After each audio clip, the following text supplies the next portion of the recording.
Okay, everybody, this is my spoiler free review of the new Amazon series Fallout based off the popular video game franchise. Disclaimer, I've never played the Fallout video games, even though I'm a big gamer myself. I've just never had the time to play Fallout for some reason. So I was actually excited to watch this, not knowing literally anything about Fallout.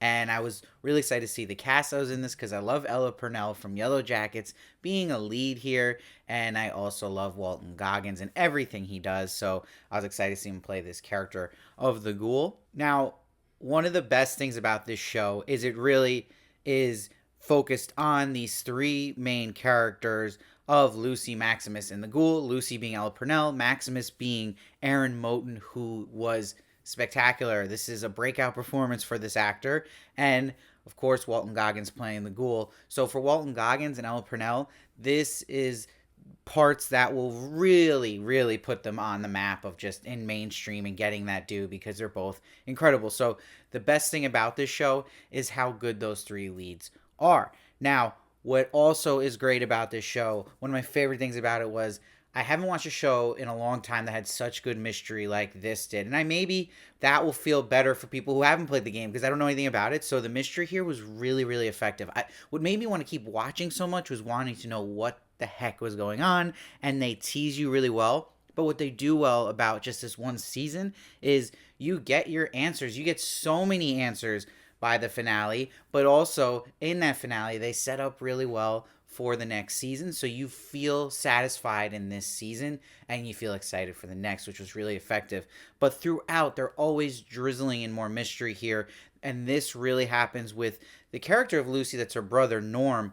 Everything that goes on with him is the mystery of the show that really is effective. It's all the stuff going on in the vaults, and it's probably what a lot of people are going to be talking about at the end of the day with this show and how exciting it actually is. Now, what you'll see is so great about this character of Lucy is you're seeing a sheltered soul throughout the show change as they're let out into the Wild West, and how much of their morals they're going to keep and how much they're going to adapt to society that is in this post-nuclear wasteland. And what makes it so exciting is how they perfectly use this character Walton Goggins playing the Ghoul just the right amount where you see him enough that you're not missing him, but you're also not seeing him too much that you're like, okay, this is all going to be him.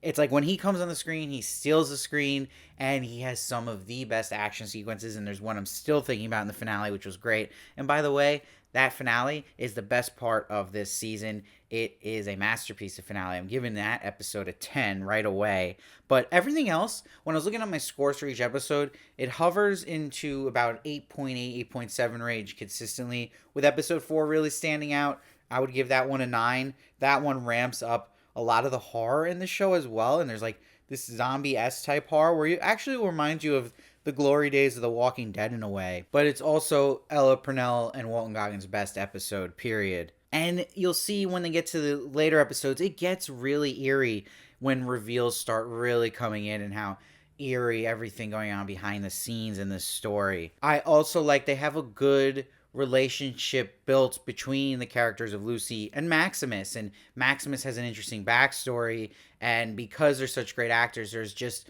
such an enjoyment seeing them together on screen, and that forming and make the stakes a little higher and be a little emotionally invested in these characters more than you actually expect. And I also love that with this character of the Ghoul that you see his backstory way back in the day. So that's what's keeping you intrigued as well. So you get that effect of mystery like Lost had, and it feels like this show's a little bit of a blend of Lost, a little bit of Westworld, because of course it is from the Westworld creators, and a little bit of The Walking Dead, like I had said. Now, Ramin Djawadi, who is my favorite composer, he did the score here, and he recently did Three Body Problem. It's interesting though, with both of those shows, Three Body Problem and Fallout, I feel like I don't notice Ramin Djawadi, especially in this. And I mean, that's expected because Fallout already has great music from the game. So the show plays on that great music, that old timey music, and it's great and it's used great. I love the ink spots. I can listen to them all day.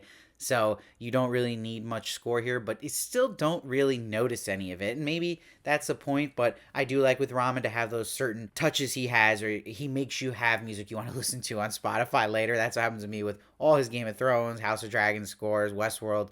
But I don't really feel his presence here, and I didn't feel it in Three Body Problem, which I think is interesting. If you had told me after he scored it, I wouldn't have noticed. So he's still GOAT status for me for TV composers, but, you know, I think it's dropping a little bit. Now, Kyle MacLachlan is great, per usual. You don't see him that much, but when you do, he delivers, and that's why you need a big actor in that character, because it's such an important character, and I won't get into spoilers with that, obviously. But, you know, you'll see, too, even in the opening episode, it is a wild intro to hook you in, and it feels very Kill Bill vibes to it and Quentin Tarantino type vibes. So that's the other thing. There's a lot of gore in this show, which I like. It like doesn't hold back. And one of the creatures here, you'll see this water monster. It looks amazing on screen. So I'm excited for people to see that as well. There's a lot of surprises too. So overall, my season score when I averaged all the scores for each episode is an 8.9.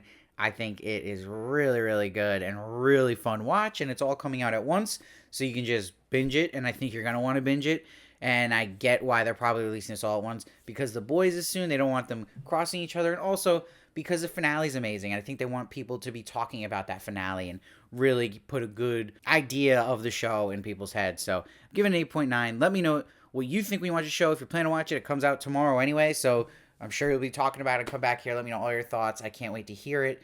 Please subscribe to one of my reviews of TV and movies. I also do celebrity interviews. I also do an X-Men channel, so make sure to check that out as well. And I'll see you next time.